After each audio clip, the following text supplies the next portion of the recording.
What is going on, everybody? Welcome into the NFC West Divisional Draft Grades Breakdown. Shout out to you guys on the West Coast, you fans of the Western teams. Thank you for your patience. I know it's been a wait as we get through all of these divisions.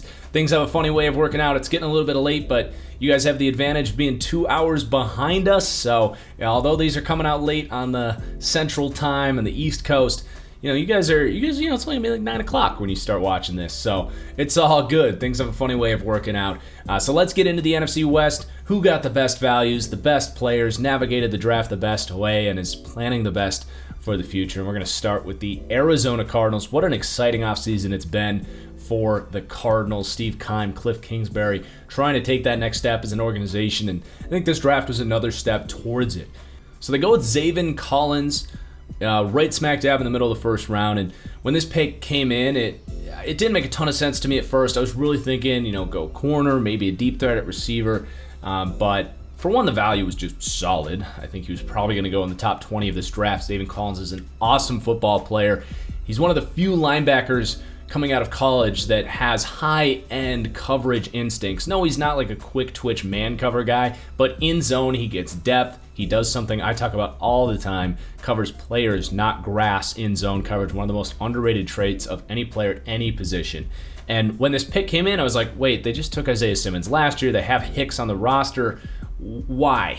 But Hicks is very injury prone. He's not the full-size 3-4 middle linebacker that they probably want for this defense. And Isaiah Simmons is kind of a positionless tweener that they probably want the freedom to use as that safety, overhang, outside linebacker in a lot of different ways. Zaven Collins is going to be a true middle linebacker. I want to see him play a little bit more physical and willing in the run defense, but my comparison for Zaven Collins is Anthony Barr with coverage instincts, so that's not too shabby. It's still a little bit early for me, but I think this is far from a bad pick, and I think it's going to be a good Cardinal. So we're going to go with a B grade on Zaven Collins. And to be honest, getting Rondale Moore in the second round really makes this sweeter to me. He is such a great fit. So I had been having them trade up for Jalen Waddle. This is a very good consolation prize because he can do a lot of the same things, especially in the screen game here. The Cardinals run as many bubble screens. I don't have the numbers in front of me, but just having watched all their games last year and everybody else, I think the Cardinals probably lead the league in bubble screens, but just based on their scheme. And Rondale Moore, he's going to be maybe the most elite bubble screen guy outside of Tyreek Hill in the NFL. Just the catch and run ability alone is unbelievable. You can't bring this guy down. His pound-for-pound strength paired with his quickness and speed, it's insane. And this is going to be such a fun offense to see him in. So this is one of my favorite picks of the draft, just from an entertainment standpoint. And Purdue did not have him go vertical, but he's got the speed. He's got good hands when called upon. He elevates for the ball. He tracks the ball well. I don't see a reason why he can't become a vertical threat similar to Jalen Waddle. He's a little bit smaller, but I'm just overall thrilled with this pick and excited to see him as a Cardinal. I think they got great value on him as well. So an A-plus grade there for Rondale Moore, followed up by another A-plus grade in Marco Wilson out of Florida. Was one of my top 10 corners in this class. Now, not a surprise to see Steve Keim, who's maybe one of the most aggressive general managers in the league right now, taking a guy that maybe does have some sort of, let's just say, off-field concerns. He's been kind of all over the place in his collegiate career. So his athletic upside is amazing. I think Chris Sims had him at cornerback 1, right? I don't think he's right about that, but just because of the athletic traits, I can see where he got to that conclusion. And he has the physical upside to be the best cornerback in this class. There's only a few athletes in the world that can move like Marco Wilson. And what I like a lot about him is he played in a really zone-heavy scheme, but that's not really his game. Just ask this guy to man dudes up, and I think you might see a better version of him at the next level. And in the pros, he can develop as a zone corner, and he's got some experience doing it at Florida. He had some moments, although his risk assessment was let's just say, on the aggressive side of things. But here as a third corner, just put him in a slot, put him on the opposing team's fastest player, and just ask him to run with guys. Don't get him in too much of a complicated assignment. And he could really work out. Is Vance Joseph the most proven defensive coordinator to fulfill that development? I don't know. But from a value perspective, the Marco Wilson pick is phenomenal. Then they get Victor Dimukeje, edge out of Duke. I like this player. He's just a good, kind of powerful, high motor guy. He comes in at 6'2", 250 pounds. He has a profile that I think will play in the NFL, especially as like a third edge rusher in there, maybe in a little bit of the Hassan Reddick role. So I think he's going to contribute. It was a good pick. And then they take Tay Gowan at the end of the 6th round as well. Just starting to slip a little bit. He's a good corner available and maybe gives you a little bit more of a heady player as opposed to Marco Wilson. So a good balance there, good scheme fit coming out of UCF. I think they ran pretty similar coverages there. A lot of people really liked Tay Gowan in this draft. I thought he was solid, so it's a good pick. I think he'll make the team and be quality depth with some developmental upside. Missed his 2020 season after having some hype and could have been maybe a day 2 player had he played. So you get some fog of war on the Tay Gowan evaluation, worth the risk. And then they take James Wiggins in the 7th round. So this was a nice call by me. I actually said Darrick Forrest is a better player than James Wiggins. That was definitely out there. People disagreed with that, but Wiggins ends up going 2 rounds later here, his Cincinnati teammate there. But despite me being lower on Wiggins and not loving what I saw from a coverage perspective, he still has a lot of upside with his athleticism. He's going to be a good special teams player, and in the 7th round, it's absolutely good value. Same with Michael Bennett. Michael Bennett. I'm not trying to sell him as some future star, but I think he has a chance at center. He moves well. He's a lot of experience there at Penn State, so I think he's got a chance. He's going to get to learn from Rodney Hudson there, and maybe in a few years, we see Michael Bennett turn into a player in the 7th round. I had a 5th round grade on him, so overall, an A- grade for Steve Keim and the Arizona Cardinals. Really solid draft down the board. Big fan of what they did this weekend, and they're definitely going to be, one of the most fun teams to watch this upcoming season. Next up, we've got the LA Rams. And keep in mind, I do try to factor in these big veteran trades. I can't sort through everything, but if a team gives up the biggest parts of their draft for Jalen Ramsey, or we're going to see Jamal Adams trade with the Seahawks a little bit later on here in this video. So do keep in mind, I like to factor that in. I think that's part of the draft strategy and should be considered when we get to these draft grades. So the 1st round pick here, and I think their 3rd rounder as well, going towards Jalen Ramsey. Just something to keep in mind. It's not going to totally change their grade, but I do like to factor those things in. But in the 2nd round, they take Tutu Atwell, who before he weighed in at 155 pounds was probably a 2nd to a 3rd round pick. So if they're just ignoring that, I get it. But at the same time, he is 155 pounds. So I ended up with a 4th round grade on him. It's just going to be very hard for him to play at that weight. And if he does gain weight, where is the trade-off as far as speed? But the one thing I want to add here is this might have been the best landing spot in the NFL for Tutu Atwell. They've got their 3 receivers, right? They got Van Jefferson, they got Robert Woods, and they got Cooper Kupp. But Sean McVay talked about wanting to add speed here. It's part of why they signed Deshaun Jackson, but Jackson's going to play 3 or 4 games. I mean, we kind of know that about him at this point. Anything you get from him is house money. He might actually just end up being a coach for Tutu Atwell. And keep in mind, Deshaun Jackson has played, I don't know the exact number, but super slender guy, plays around 170 pounds, I would guess. So Tutu Atwell can become Deshaun Jackson. I think that Sean McVay having a vision for this player, this was their 1st pick in the draft. I think he's actually going to work out here. And even though it's a reach or whatever, and I'm going to stay consistent with my grading, I think he's gonna be a good football player. His target share is going to be pretty small. I don't think he's going to have a huge season or anything like that, but I think he's going to keep defenses honest with that top speed. You bring in Stafford, who's one of the best vertical ball throwers in the league, so I don't mind the pick at all, even if I did see him as a 4th round prospect. Then they take Ernest Jones. Whatever for me. End of the 3rd round. He's a good athlete, a developmental piece there. I don't see him starting day 1, but maybe they bring him along. They take Bobby Brown in the 4th round. This dude's got juice. He looks the part. He just needs to learn how to play the position really across the board, playing run defense with discipline, playing lower to the earth in gap control type of situations, and frankly, just as a pass rusher, needs to land his hands better inside with power, needs to develop some sort of a finesse counter move element to his game. But athletically speaking, you just look at him and you see his best reps and you're like, that's Kenny Clark. So Bobby Brown has a ton of upside. I like the landing spot here. He's going to get to work with Aaron Donald and learn that part of his game. So very well could outperform my draft grade there. Keep an eye on Bobby Brown as a high upside pick. They take Robert Rochelle, about where I had him going, 4th, 5th round. Really athletic corner. Not going to be asked to start here, but provides good depth and developmental upside. Jacob Harris, basically in the 5th round here, was interesting. So I did have a priority free agent grade on him, but another player where it's like similar to Tutu Atwell, where yeah, I could see Sean McVay doing something with that. 6'5" receiver, tight end hybrid with 4.4 speed and off the charts testing numbers. I have no idea what role he's going to play. They could stash him for 2 years and develop as a full tight end, asking to put on weight. I have no idea what the plan is there for Jacob Harris, but definitely an intriguing spot. If he landed with some other teams in the league that I don't trust to develop talent as much as Sean McVay and the Rams, I'd be a little more critical of it in the 4th round. It is a reach in my opinion, but the athlete there is probably going to get drafted around this point anyway. So I'm totally fine with this pick. I think just kind of a boomer bust dart throw at a freaky athlete who had really bad drop issues and did not look like a good receiver at all at UCF. Then Ernest Brown out of Northwestern. I just don't. He's a slow, high effort tweener of a run defender. There's dozens of these guys available.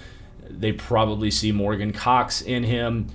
I don't see the pass rushing there that Morgan Fox had to offer. So I don't know. I'm just not a fan of that pick. And then they take Jake Funk. Excited to see him here in the 7th round. He's a really smooth athlete.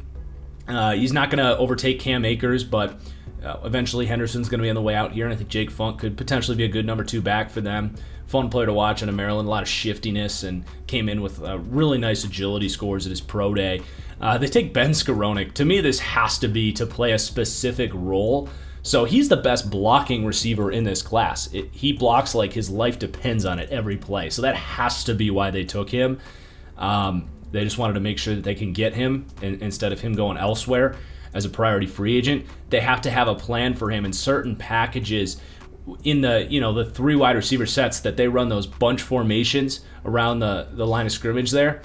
They have to have a plan for him as sort of that lead block on pitches and the crack, the down blocker on stretch runs, that kind of thing. They have to have a plan for him more as like a tight end, like almost the Larry Fitzgerald role here for this offense. So I guess I understand the thing there. I don't see any value in that pick or anything. I didn't even think he was a priority free agent. Not a receiver, not a guy that can really separate at all, but I do understand where he fits in here. Probably a special teams guy as well. And then they take Chris Garrett down the road at Concordia here, St. Paul. I had never heard of this guy. He was one of 2 players that got drafted that was not on my draft board. So an incomplete grade there, but a local bias for me. I'm excited to see if he can make the team, and there's room in that edge room to make the team. So the draft was fine. I didn't really see like a ton of great value, but I saw some of the reasons they drafted these players. I'm going to give it a B-. Definitely factoring in that your 1st round pick is basically pick a half of Jalen Ramsey, top half, bottom half. Stupid joke, but you get Jalen Ramsey as part of your 1st round pick. It factors in here. Without that, it's probably a C draft. But you did get Jalen Ramsey here. I think it's important to consider those things. So if you don't like that, some people don't like including the trades, call this a C grade. If you want to include Jalen Ramsey like I do, call it a B-. So take or leave whatever you want there. Then the San Francisco 49ers. Obviously the big trade up for Trey Lance. I love this move. It's an aggressive, go-for-it move, but in this system, Trey Lance, he is going to be a Hall of Fame talent. I'm not even afraid to say that, and he's such a risky prospect. That's how much confidence I have personally in Kyle Shanahan. I like that he may or may not start this year. We'll see. I give this an A+. It's not too often that a team that's really looking like a squad that's going to be a perennial Super Bowl contender gets a chance to climb up into the top 3 and take a quarterback with the upside like this. Usually you end up in like quarterback purgatory if you're a really good team, but you have a Jimmy Garoppolo. So to kind of take advantage of the 1 year where your team completely fell apart, right? They were the San Francisco 49 IRs. They still won like 6 or 7 games, but using that 12th pick and really selling it as an opportunity to just go up, get a potentially elite quarterback. I think capitalizing on that opportunity is a big, big moment in the Kyle Shanahan history books, and we're going to look back on this in the same breath of like the Chiefs and Andy Reid finally getting his elite quarterback in Patrick Mahomes. I realize that this could backfire on me, but that's just how much confidence I have in Trey Lance in this system with, to me, the best coach in the NFL just because of the offensive value over a Bill Belichick defense. So they do take Aaron Banks in the second round, and this is similar to like the Peyton Turner grade I gave or the Ode Ingbo grade. General managers that I really respect with the Saints and the Colts and John Lynch with the Niners. So you can go off of their eval if you want. You can trust them and say they're right. This is a great pick. He's going to plug into their system, be a great player. I'm just going to stand by my grade and just say I don't get Aaron Banks, especially in this system, in the second round. He's got really clunky feet. He can get up to the second level a little bit, but I don't know, man. I don't like him in pass protection all that much either. I saw him as a 5th to a 7th round guard. Could easily make me look wrong for that, but I will stand by my draft grades and stay consistent across the board and not give a bias to a team that I have full confidence in that this is going to be a good pick. So I do give this an F. I thought it was a reach. We'll see how that plays out. But they did a good job moving forward. They take Trey Sermon in the back end of the 3rd round. This running back room was becoming depleted. They just lost Tevin Coleman. Obviously, Matt Breida is gone now, and Raheem Mostert kind of looking for that contract, a guy that I don't know if you can fully lean on him to stay healthy. He's a slender guy, and beyond that, they just like to kind of have a hot hand approach here. And Trey Sermon is that speed train type of runner. He doesn't have elite top speed, but he definitely fits the system. He's a good value there, right in the kind of middle there, 3rd, 4th round where I had him.